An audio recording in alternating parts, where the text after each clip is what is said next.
जय श्री कृष्ण। आइए प्रथम स्कंद का 13वां अध्याय इस पर विचार करते हैं।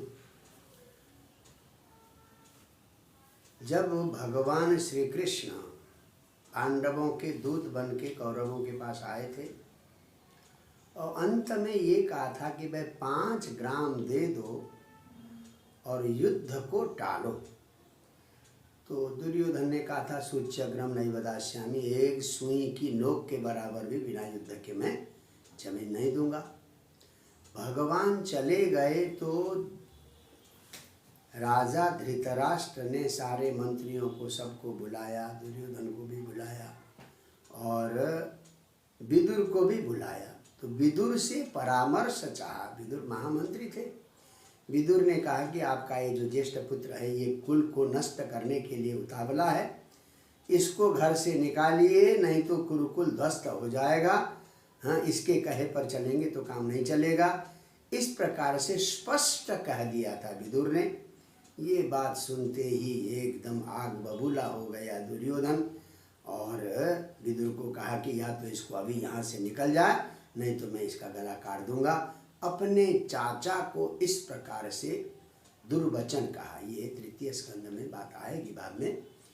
तो इस प्रकार से विरक्त होकर धनुर्द्वारी निधाय, तो जो प्रधानमंत्री का चिन्ह था धनुष, तो धनुष और पगड़ी दरवाजे पर रखकर वो तीर्थ यात्रा के लिए चले गए, क्योंकि युद्ध को देखना नहीं चाहते थे। इस युद्ध में वो नहीं बैठना चाहते थे, तीर्थ यात्रा के लिए गए। तीर्थ यात्रा से लौटने के बाद रास्ते में उद्धव से भेंट होती है, तो भगवान धराधाम छोड़कर जा चुके हैं, ये सारी खबर उद्धव के माध्यम से पता चल जाता है।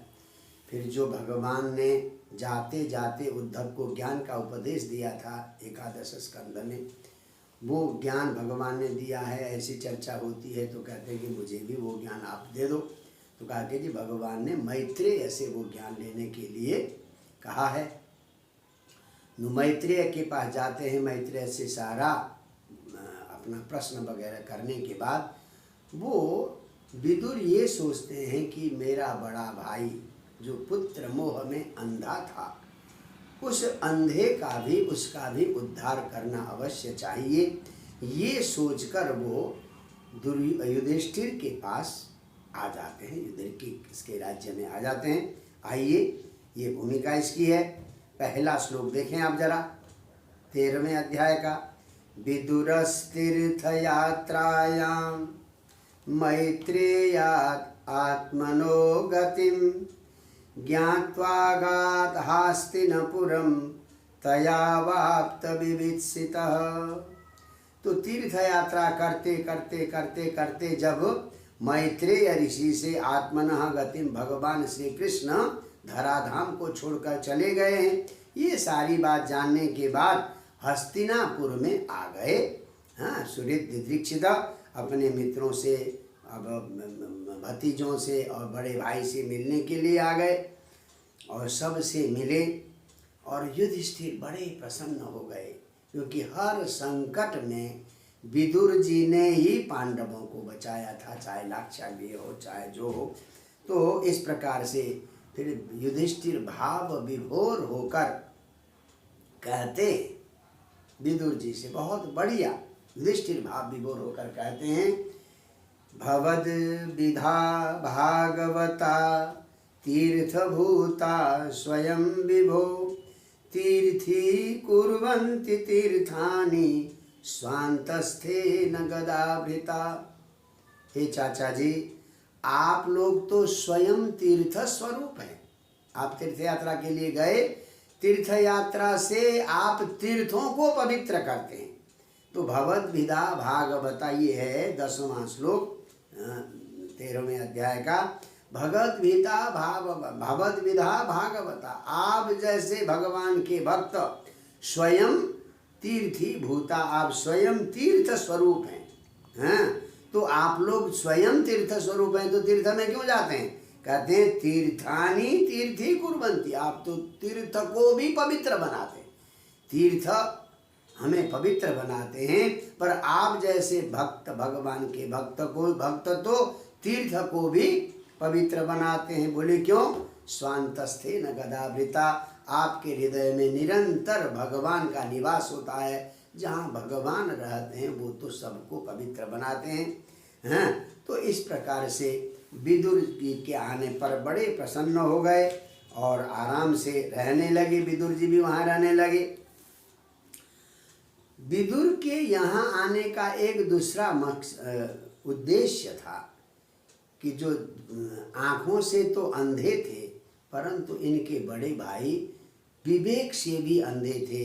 विवेक का सही उपयोग नहीं किया, अपने पुत्र मोह में पांडवों पर अत्याचार किया, अंत में सारे कौरव नष्ट हो गए। तो उनका उद्धार कैसे किया जाए? तो यहाँ पर विदुर का सही परिचय देते हुए 15वें श्लोक में कहा है। देखिए, अबिभ्रत अर्यमा दंडम यथावद अघकारिषु दधार यावद दधार शूद्रत्वम सापाद वर्ष शतम यमः। कहते हैं एक बार ये वास्तव में यमराज थे, धर्मराज थे विदुर जी। तो धर्मराज से एक गलती हो गई। क्या हो गई? एक ऋषि थे, तपस्या कर रहे थे, किसी राजा के यहाँ से चोर जो है सामान चुरा के ले आए। पीछे से जब सेना आने लगी, पुलिस आने लगी, डर के मारे उस ऋषि के पास सामान रख के वो थोड़ा छिप गए। दौड़े दौड़े आए, चोरी का धन वहाँ मिल गया तो ऋषि को पकड़ लिया। थोड़ी देर के बाद और चोरों को भी पकड़ लिया। रंगे हाथ पकड़े गए थे तो राजा ने उनको सूली पर चढ़ाने का आदेश दे दिया। तो जितने पकड़े हुए चोर थे और वो जो ऋषि थे उनको सूली पर चढ़ाया। 2 दिन 3 दिन 4 दिन हो गया, ऋषि मरे तो नहीं, ऋषि ध्यान मग्न हो गए, उनके सूली से खून का बहने लगा। जब सैनिकों ने आकर कहा, महाराज ये तो कोई बहुत बड़ा तपस्वी है, सूली पर चढ़ा हुआ है, खून गिर रहा है, परंतु वो अभी मरा नहीं है।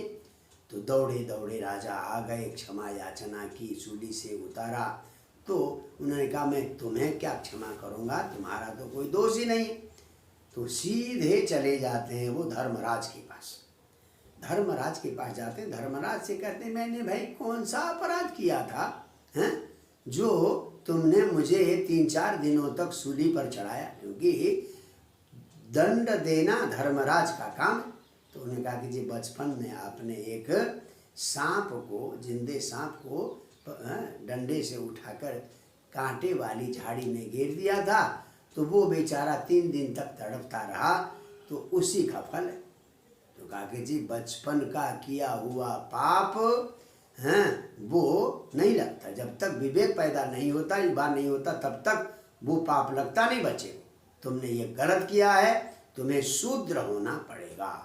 इस प्रकार से शूद्र होने का शाप मांडव्य ऋषि ने, ऋषि का नाम था मांडव्य ऋषि ने दिया। तब जाकर यहाँ पर सेविका के गर्भ से शूद्र के रूप में विदुर का प्रादुर्भाव हुआ है। देखिए 15वां श्लोक, अर्यमा यमः यमराज शापाद मांडव्य ऋषि के शाप से वर्ष शतम 100 वर्षों तक क्या किया? शूद्रत्वम दधार, शूद्र के रूप में 100 वर्ष तक उन्हें यहाँ पर पृथ्वी लोक में रहना पड़ा। किसको? यमराज को। किसके कारण? मांडव्य ऋषि के कारण। और जब तक यमराज यहाँ धर्मराज वहाँ थे, तब तक अर्यमा उनके पिता सूर्य ही वहाँ धर्मलोक में यमराज का कार्य निर्वाह करते थे। अर्यमा सूर्य यथावत नियम के अनुसार अघकारिषु दंडम अभिव्रत, पापियों को दंड देते थे। 100 वर्ष तक सूर्य ने ये कार्य निभाया, क्योंकि धर्मराज को दंड मिल गया था। तो ये विदुर सामान्य व्यक्ति नहीं थे, साक्षात धर्म के अवतार थे। तो उन्होंने अपने बड़े भाई से समझाना चाहा, भाई तुम अभी भी मोह में हो, बैठे हुए हो, बड़े कठिन कठिन श्लोक कहकर बहुत खरी खोटी सुनाई। किसने? विदुर जी ने। तो जो विदुर जी ने अपने बड़े भाई धृतराष्ट्र को खरी खोटी सुनाई है, उसको हम अगले एपिसोड में सुनेंगे। जय जय श्री राधे। 10 मिनट तो हो गया ना।